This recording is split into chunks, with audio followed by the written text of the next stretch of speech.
Imagine you're standing on Mars. The sky above you isn't blue. It's this muted, dusty red, almost like the color has been drained out of it. The horizon just keeps going, empty and still.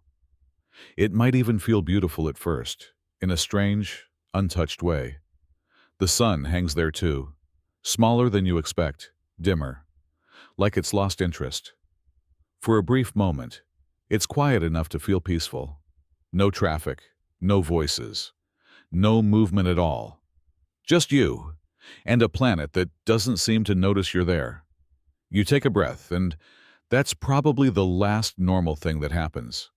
Because if your suit fails, even slightly, just a hairline crack, you don't suffocate the way you might imagine. It's not that simple. Your blood starts to boil. Not dramatically. Not like in a movie explosion. But fast enough to matter. Almost immediately, actually. Mars doesn't attack you. It just removes the pressure your body depends on. The atmosphere here is barely 1% of Earth's, which, in practical terms, means your body isn't built for this environment at all. You'd notice small things first. The saliva on your tongue might start to fizz, like it's carbonated. Your eyes, they'd begin to swell. Moisture inside your body starts turning into vapor. You try to scream, maybe out of instinct, but there's no air to carry the sound anywhere. And this is the unsettling part. You don't black out right away. There's a window, maybe around 10 seconds, give or take, long enough to feel something is very wrong. Long enough to try and breathe and realize it's not working. Long enough to understand, in a very immediate way, that your body is failing. NASA has actually studied conditions like this. In vacuum chamber experiments, animals didn't explode like fiction suggests. Instead, their bodies swelled, fluids began to boil, and they lost consciousness fairly quickly, but not instantly. So no, your skin wouldn't burst open.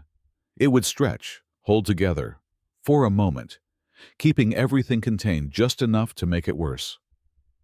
What's strange is, your blood doesn't need heat to boil here. On Mars, your normal body temperature is already enough.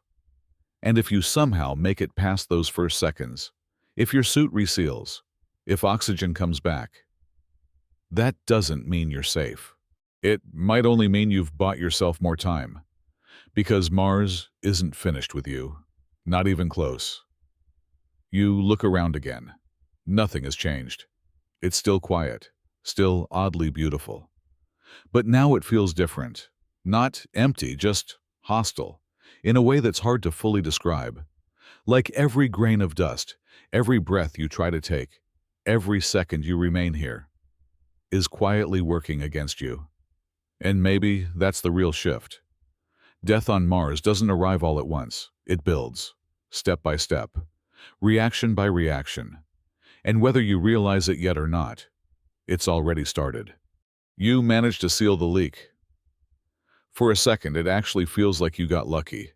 The suit stabilizes, oxygen flows back in, and your chest rises again, sharp, almost painful, but alive. You pause. Maybe you made it. You look out across the Martian plains.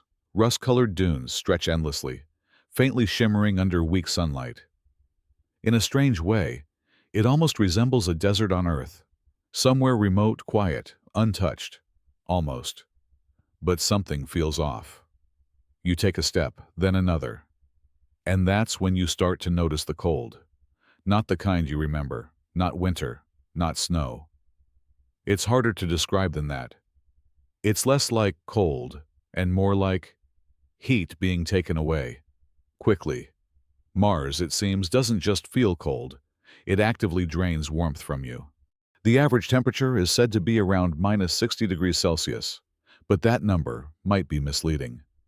In shadowed areas, it drops much lower, fast enough that your body doesn't really get a say. Your suit reacts immediately. Heating systems kick in, trying to compensate. For now, it works. But here's the problem. Mars doesn't rush anything. The cold builds slowly, quietly, almost politely. At first, your fingers stiffen. It's subtle, easy to dismiss. Then your toes. Then your face starts to feel distant, like sensation is fading rather than disappearing. You flex your hands. There's a delay. Not dramatic, just enough to make you notice. Like your body is hesitating, as if signals are moving through something thicker than usual. And this might be where things shift. Because your suit isn't simply keeping you warm. It's fighting an environment that doesn't hold heat at all. On Earth, warmth lingers in the air. Here, there's almost nothing to trap it. Whatever heat your body produces just escapes, constantly. Which means, in a way, you're always losing. Every second. And the suit, no matter how advanced, can't do that forever. But it gets worse. Because the cold isn't staying outside. It begins to affect how your body functions. Blood circulation slows. Oxygen delivery becomes less efficient.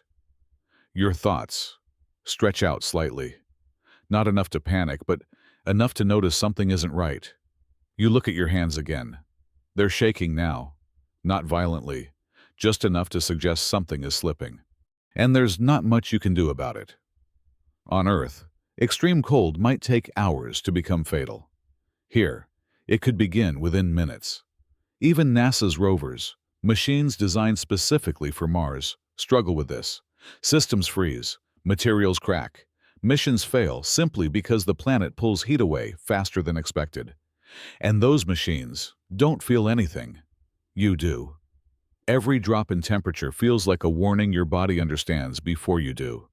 You try to move faster, maybe generate some heat, keep yourself active. But your muscles aren't responding the same way. Your reactions slow. And somewhere in your chest, your heart is working harder than it should, just to keep things going. And yet, that might not even be the real danger. Because the ground beneath you, it isn't just cold, it's something else. And there's a good chance you've already started breathing it in. You take another step. Your boots sink slightly into the red dust.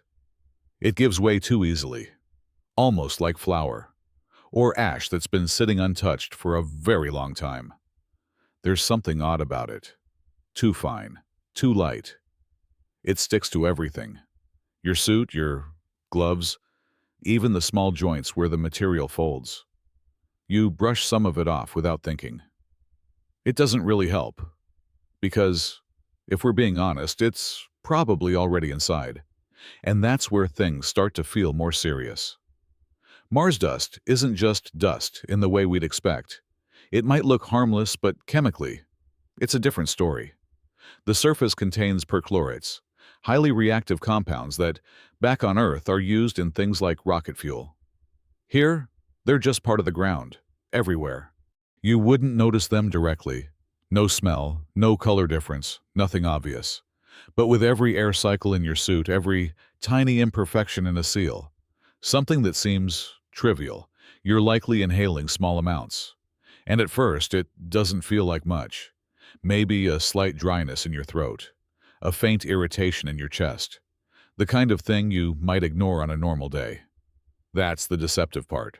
Mars doesn't rush this.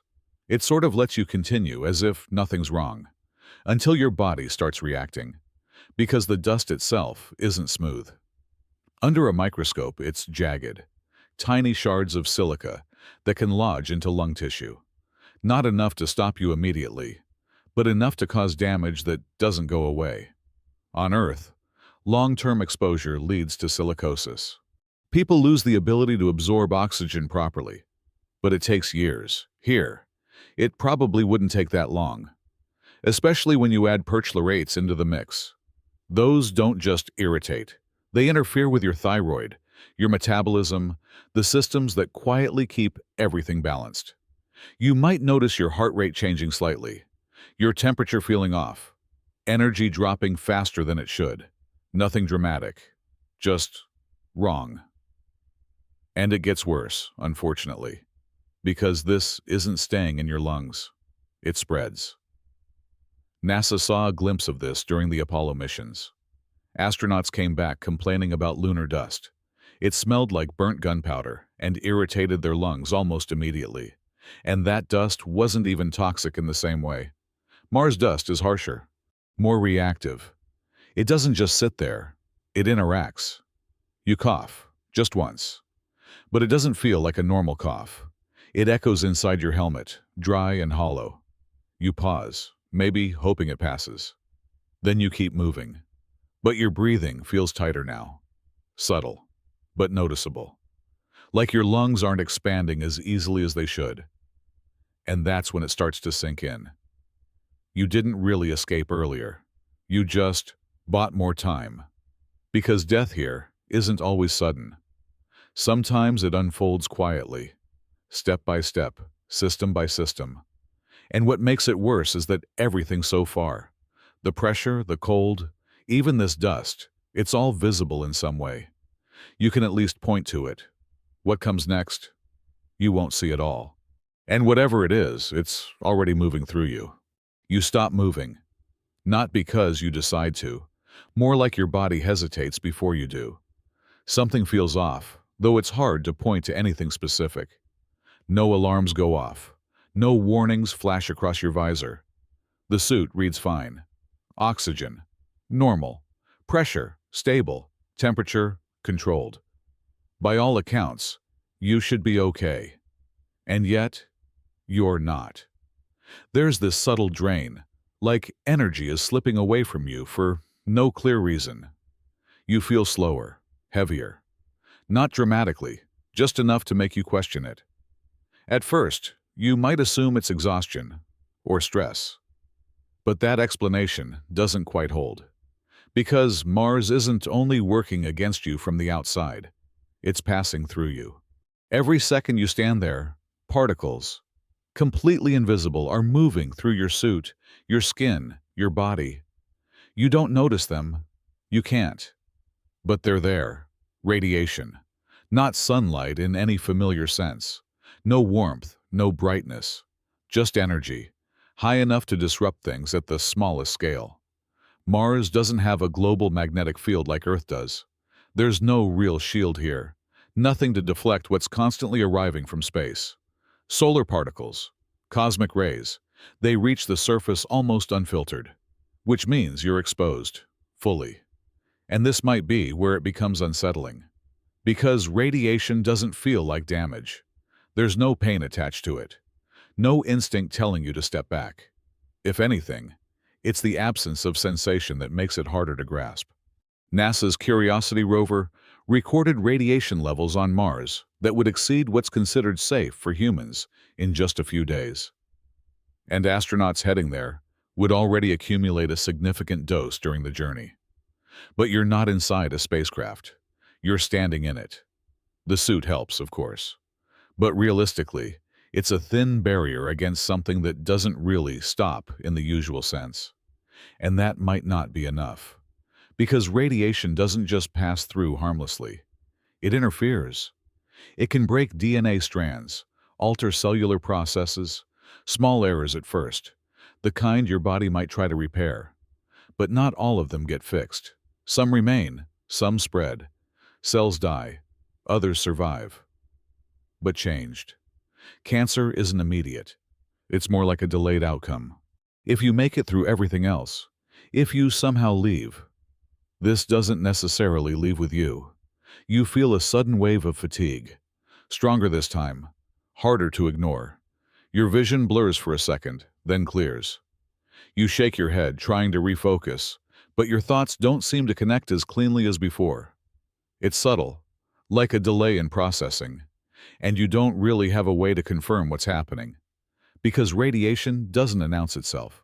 It doesn't tell you which systems it's affecting. You just feel reduced, less sharp, less present, a slightly different version of yourself. And maybe that's when it clicks. Mars doesn't need to kill you quickly. It can take things apart gradually, one function at a time, until what's left isn't enough. Still, there's something almost reassuring about everything you've faced so far. Pressure, temperature, chemicals, even this radiation, they follow rules. Physics, chemistry, systems we more or less understand. What comes next doesn't feel like that. Because now, more than anything else, you're alone. You look around again. Nothing has really changed. But somehow it feels different now. The same red horizon stretches out, flat and endless. The sky is still silent, almost blank. No movement anywhere. No sound at all. It's the kind of stillness that starts to feel unnatural if you sit with it too long. And then it hits you. No one is coming. At first, that might sound obvious. But it lands differently when you're actually here. On Mars, distance isn't just about kilometers. It's more like delay, impossibility, limits you can't negotiate with. The nearest human is millions of kilometers away. Even a simple message, just a short "I need help," takes minutes to reach Earth. Then more minutes for a reply. You could be in serious trouble right now, and no one would know yet. You try speaking anyway. Your voice sounds strange inside the helmet, flattened, processed, like it doesn't fully belong to you anymore. Hello? The word vanishes almost immediately. No echo, no feedback. Just silence, absorbing it. And this might be where things start to shift. Because staying alive here isn't only about your body. It's your mind, too. And Mars doesn't give it much to work with. There's no wind you can actually hear. No trees, no water, nothing familiar to anchor your senses. On Earth, your brain constantly picks up small signals. Movement, sound, life. Here, those signals are missing. So it starts compensating. Shadows seem closer than they are. Distances feel unreliable. Time itself stretches a bit. Seconds drag. Minutes lose their shape. You check your suit again. Everything says you're fine. But you don't quite feel fine. There's this growing sense of separation. Like you've been pulled slightly out of the world you came from, and nothing here is replacing it. And it gets heavier, because isolation isn't just quiet. It builds pressure, just in a different place. Inside your thoughts. No rescue team on standby. No quick fix. No real margin for error. Every decision you make now carries weight, more than it probably should. NASA has tried to simulate this. Long-duration isolation experiments. People sealed in controlled environments for months.